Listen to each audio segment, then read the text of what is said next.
than 321,000, that is how many kids are estimated to have lost a parent to drug overdoses between 2011 and 2021. That's what new data is showing. And this morning, we're taking a deep dive into how we can best support kids impacted by a loved one's drug use.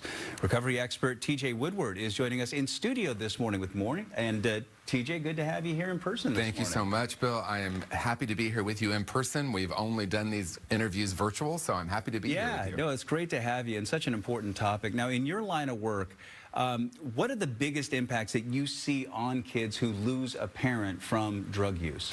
Well, obviously, the loss of a parent is one of the most significant traumas anyone can experience. As little kids, our brains aren't even developed, and we have the importance of connecting with a caregiver. So whether that's through the addiction, there's a lack of connection, but certainly the loss of a parent is so significant and very traumatic for a young child. I mean, it's hard to even imagine. How can we best support a child who lost a parent to drug use? And how do we even begin to explain that to a child? I guess it depends on the age, but...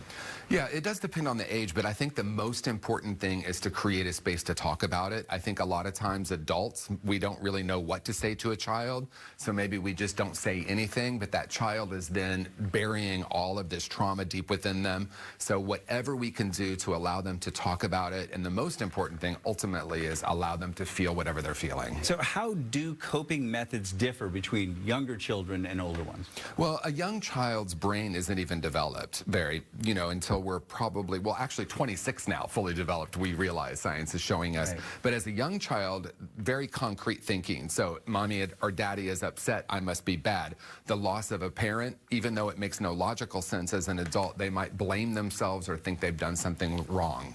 What is the impact on kids when they have a parent that is actively using and abusing drugs? Yeah, so as I mentioned, an attachment to one caregiver is vitally important for a child's development, especially emotionally and spiritually.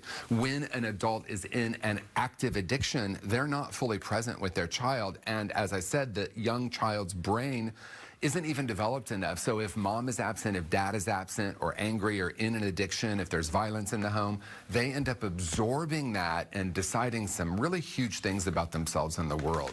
Is there any research or any indication that kids who have parents that are using drugs in the home will grow up to be drug users themselves? Yeah, it usually goes one direction or the other. Higher propensity for addiction for sure. There's a lot of schools of thought that say it's genetic. I actually think it's more environment. That's the age-old question, nature or nurture, but whatever it is, there's a higher probability. But the other way that many people go is what we would call codependency, even though I think that term's a little bit played out. It really is because they decide they're not lovable, they're not good enough, they end up searching outward for that. So a lot of them get into relationships with someone who is addicted or abusive. Okay. So how can we tell if a child is struggling with this? If the parent is using, and I mean, are there telltale signs that we should be looking for in these kids? Absolutely. If a child has sudden behavior changes, if a child is being isolated, let's say they're doing really well in school and suddenly they're not doing well, all of this warrants a conversation. And again, we really want to create a space to ask the child what's happening for them and then encourage them to feel, not attaching the feeling to a situation.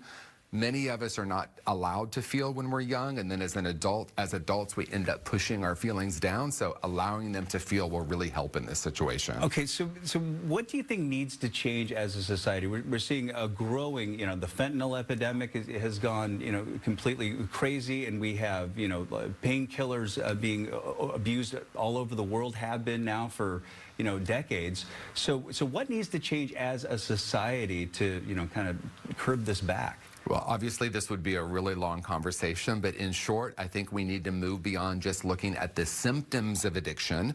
Obviously, those are important. There's fentanyl coming in. There's a lot of drugs coming into our country.